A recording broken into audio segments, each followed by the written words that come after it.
नमस्कार, मैं Atul अविप business solution से। हम लोग अविप सोलर करके सोलर की एक ब्रांड को चलाते हैं जो कि पूरे बिहार में सोलर इंस्टॉलेशन का काम करती है। हमारी कंपनी पीएम सूर्य घर योजना के ऊपर आजकल फोकस कर रही है। ये वीडियो उसी सीरीज़ के अंतर्गत बना रहे हैं जिसमें आम ग्राहक को समझाने के लिए हम लोग बताना चाहते हैं कि आखिर ये पीएम सूर्य घर योजना में जो सोलर सिस्टम लगता है, ऑन ग्रिड सोलर सिस्टम, वो कैसे काम करता है। हमने ये सिस्टम किरण शर्मा जी के घर पे लगाया था आज से 5-6 महीना पहले। तो इसमें आप देखेंगे तो ये ऊपर रेड और ब्लैक लाइट जो है, ये ऊपर से 6 सोलर पैनल जो लगे हुए हैं वो इसके अंदर सीरीज़ होके आ रहे हैं। इसको डीसी-डीवी बॉक्स बोलते हैं। इस डीसी-डीवी बॉक्स से ये सेफ्टी डिवाइस है इन्वर्टर को प्रोटेक्ट करने के लिए। ये इन्वर्टर है जिसको ऑन ग्रिड सोलर इन्वर्टर कहते हैं। उसके बाद एक जनरेशन मीटर लगा रखा है जो कि बेसिकली कंफर्म करता है कि कितनी सोलर ऊर्जा उत्पन्न हुई है। उसके बाद हमारे पास इस साइड में एक एसी-डीवी बॉक्स है जो कि एसी साइड से इस इन्वर्टर को प्रोटेक्शन देता है कि कभी अगर खुदा न कभी अगर हाई वोल्टेज आ जाए तो ये इस साइड में इधर से बचा लेगा इन्वर्टर को। ये इन्वर्टर में एक वाईफाई स्टिक लगा है जो कि घर के वाईफाई से कनेक्टेड है। मोबाइल के ऐप के ऊपर में आपको डेली का जनरेशन डेटा और पिछले जब से ये सोलर इंस्टॉल हुआ है तब से अभी तक का आपको सोलर जनरेशन रिपोर्ट इस पे अवेलेबल होगा। इस सोलर सिस्टम को लगाने की खास बात ये है कि छत के ऊपर में, जैसे यहाँ आप देख सकते हैं, 6 पैनल लगे हुए हैं सीरीज़ में एक दूसरे से, बीच में गैप दिया गया है।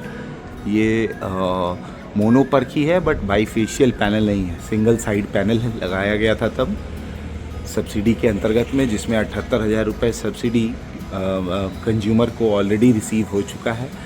बीच में पैनल्स के बीच में गैपिंग इसलिए दिया गया ताकि पैनल को धोना आसान हो, और ठीक ठाक हाइट पे दिया गया है। इसके ठीक नीचे पानी की टंकी है, पानी की टंकी में घुसना निकलना भी आसान हो। ऊपर से वायर जो है वो इधर आया और इधर से हमारे डीसी-डीवी बॉक्स से होता हुआ, इन्वर्टर से होता हुआ, फिर एनर्जी जो है वो मीटर, ये एनर्जी मीटर से होता हुआ, एसी-डीवी से होता हुआ घर के वायरिंग में चला गया। काम ऐसे करता है कि जो डीसी-डीवी बॉक्स में जो ऊपर से डीसी एनर्जी आई, उस डीसी एनर्जी को ये इन्वर्टर कन्वर्ट कर देता है डीसी से एसी में, और फिर वो एसी एनर्जी जो है वो हमारे घर में पहले यूज होता है, और जो एक्सेस एनर्जी हो जाता है वो एक्सेस एनर्जी एक्सपोर्ट हो जाता है बिजली विभाग को। मंथ के एंड में जब बिजली बिल जनरेट होगा तो उसमें ये लिखा हुआ आएगा कि कितना यूनिट बिजली सरकार को एक्सपोर्ट हुआ, और वो एक्सपोर्टेड यूनिट्स को एडजस्ट कर देते हैं जो हमने फाइनली बिजली लिया होगा जब सोलर डाउन रहेगा। काम ऐसे करता है कि लेट्स अज्यूम कि घर में 2 एसी हैं। 2 एसी को चलाने के लिए सोलर से 2000 वाट अभी अगर मिल रहा है, और दोनों एसी को चलाने के लिए टोटल 3000 वाट का ज़रूरत है, तो 2000 वाट जो है वो हमें इस सोलर से मिलेगा, बाकी 1000 वाट ग्रिड से ले लेगा। तो उसका बेनिफिट ये हुआ कि 2000 वाट का एनर्जी का बचत हुआ। दूसरा बेनिफिट इसका ठीक उल्टा, अगर मान लीजिए कि 1000 वाट का ही घर में खपत है, ऊपर से सोलर से प्रोडक्शन जो हमें मिल रहा है वो 2000 वाट मिल रहा है, तो बाकी का जो रिमेनिंग 1000 वाट है वो एक्सपोर्ट हो जाता है। वो एक्सपोर्ट हो जाता है जो हमारे बिल में दिखता है। मैं एक बिल भी दिखाऊंगा इसी घर का, सो दैट कि हमें समझ सकें उस बिल को देख के कि कितने यूनिट्स एक्सपोर्ट हो रहे हैं, क्या ओवरऑल बिल आ रहा है।